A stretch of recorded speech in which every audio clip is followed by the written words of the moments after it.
राजस्थान में अब कम तौल कर ग्राहकों को चूना लगाना आसान नहीं होगा। कांटे बांट में गड़बड़ी, गलत माप और बिना सत्यापन वाले उपकरणों पर सरकार शिकंजा कसने जा रही है। विधिक माप विज्ञान नियमों में बड़े बदलाव का ड्राफ्ट जारी किया जा रहा है, जिसमें नियम तोड़ने वालों पर 5 लाख रुपए के जुर्माने का प्रस्ताव है। रेहड़ी ठेले से लेकर किराना दुकानदार, होटल, रेस्टोरेंट, ज्वेलर्स और पेट्रोल पंप तक नए नियमों के दायरे में आएंगे। साथ ही कारोबारियों को राहत देते हुए लाइसेंस व्यवस्था खत्म कर रजिस्ट्रेशन आधारित सिस्टम लागू करने की तैयारियां हैं। क्या है ये नए सिस्टम और किस गलती पर कितना लगेगा जुर्माना, देखिए इस रिपोर्ट में।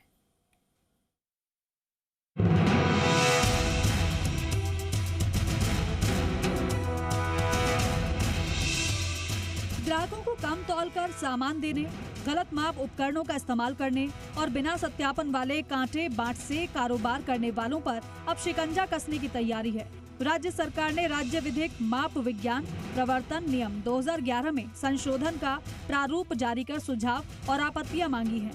प्रस्तावित बदलावों में नियमों का उल्लंघन करने वालों पर जुर्माने की राशि बढ़ाने के साथ ही कारोबार की श्रेणी के हिसाब से पेनल्टी तय करने का प्रावधान किया है। प्रस्तावित संशोधन केंद्र सरकार की डी रेगुलेशन और कंप्लायंस बर्डन रिडक्शन नीति और जन विश्वास अधिनियम 2026 के अनुरूप बताए गए हैं। सरकार का मकसद कारोबारियों के लिए प्रक्रिया आसान करना है और उपभोक्ताओं के हितों की सुरक्षा करना है। गलत माप पर अब कसेगा शिकंजा। गैर मानक कांटा बांट या वजन माप उपकरण इस्तेमाल करने पर तीसरी बार पकड़े जाने पर श्रेणीवार जुर्माने का प्रस्ताव। रेहड़ी ठेला संचालक 2 लाख रुपए तक जुर्माना, किराना दुकान, होटल, रेस्टोरेंट 2.5 लाख रुपए तक का जुर्माने का प्रस्ताव। बड़ी रिटेल चेन 3 लाख रुपए तक जुर्माने का प्रस्ताव। वेट ब्रिज संचालक 3,50,000 रुपए तक जुर्माने का प्रस्ताव। ज्वेलर्स, उद्योग, कंपनियां, पेट्रोल पंप 5 लाख रुपए तक का जुर्माने का प्रस्ताव। कांटे बाट से छेड़छाड़ पर भारी जुर्माना। वजन बढ़ाने, घटाने या माप उपकरण में जानबूझकर छेड़छाड़ करने पर दूसरी बार दोषी पाए जाने पर भी जुर्माने का प्रावधान किया गया है। रेहड़ी ठेला 1,000 रुपए तक जुर्माने का प्रस्ताव। किराना दुकान 5,000 रुपए तक जुर्माने का प्रस्ताव। होटल, ढाबे 10,000 रुपए तक जुर्माने का प्रस्ताव। वेट ब्रिज और ज्वेलर्स 1 लाख रुपए तक जुर्माने का प्रस्ताव। किलो, लीटर, मीटर या निर्धारित संख्या की जगह गलत इकाई में सामान बेचने पर तीसरी बार पकड़े जाने पर जुर्माने का प्रावधान किया गया। रेहड़ी ठेला 50,000 रुपए तक जुर्माने का प्रस्ताव। किराना स्टोर 70,000 रुपए तक जुर्माने का प्रस्ताव। होटल, ढाबे 80,000 रुपए तक जुर्माने का प्रस्ताव। ज्वेलर्स 1 लाख रुपए तक जुर्माने का प्रस्ताव।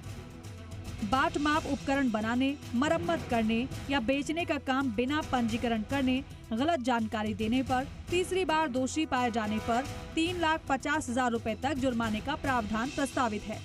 साथ ही कम तौल या कम मात्रा में माल देने के मामलों में रेहड़ी ठेला संचालकों से लेकर पेट्रोल पंप, गैस एजेंसी और ज्वेलर्स तक के लिए 150 रुपए से 20,000 तक का दंड का प्रस्ताव है। पंजीकरण प्रमाण पत्र की वैधता आजीवन रखने और नवीनीकरण की प्रक्रिया खत्म करने का प्रस्ताव के साथ बाट माप उपकरणों का सत्यापन सिर्फ विधिक माप विज्ञान अधिकारियों के अलावा सरकार द्वारा मान्यता प्राप्त टेस्ट सेंटरों से भी कराया जा सकेगा।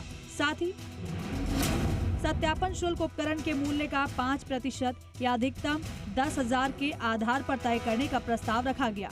नए नियमों में सब्जी, फल विक्रेता, चाट पकौड़ी, चाय विक्रेता, खिलौना बेचने वाले ठेले वालों से लेकर किराना, सुपरमार्केट, होटल, रेस्टोरेंट, ढाबे, ज्वेलर्स, उद्योग, पेट्रोल पंप, गैस एजेंसी और कंपनियां शामिल। बिना सत्यापन वाले कांटे बांट मिलने पर 2,000 से 8,000 रुपए तक जुर्माना। पेट्रोल पंपों पर माप जांच व्यवस्था को और सख्त किया जाएगा। नियमों का उल्लंघन मिलने पर जुर्माना 1 लाख तक पहुंच सकता है। संशोधित नियमों के अनुसार अनियमितता मिलने पर संबंधित कारोबारी को 15 दिन में सुधार कर जवाब देना होगा। राजस्थान सरकार ने प्रस्तावित नियमों पर आम लोगों और कारोबारियों से सुझाव एवं आपत्तियां मांगी। राजस्थान राजपत्र में प्रकाशन की तारीख से 7 दिन के भीतर सुझाव ईमेल के माध्यम से भेजे जा सकेंगे। तय समय के बाद मिले सुझावों पर विचार नहीं किया जाएगा। बहरहाल तो अब बाजार में ग्राहक की जेब और भरोसे दोनों की सुरक्षा के लिए सरकार ने नियमों का तराजू और सख्त करने की तैयारी कर ली है। कम तौल, गलत माप या कांटे से छेड़छाड़ करने वालों पर भारी जुर्माने का प्रस्ताव है, तो वहीं कारोबारियों को लाइसेंस की जगह आसान रजिस्ट्रेशन व्यवस्था की राहत भी मिलेगी। अब देखना होगा कि नए नियम लागू होने के बाद क्या सच में ग्राहकों को सही वजन मिलेगा या फिर नियमों की तरह कार्रवाई का तराजू भी सिर्फ कागजों तक सीमित रहेगा। दीपक गोयल, जी मीडिया, जयपुर।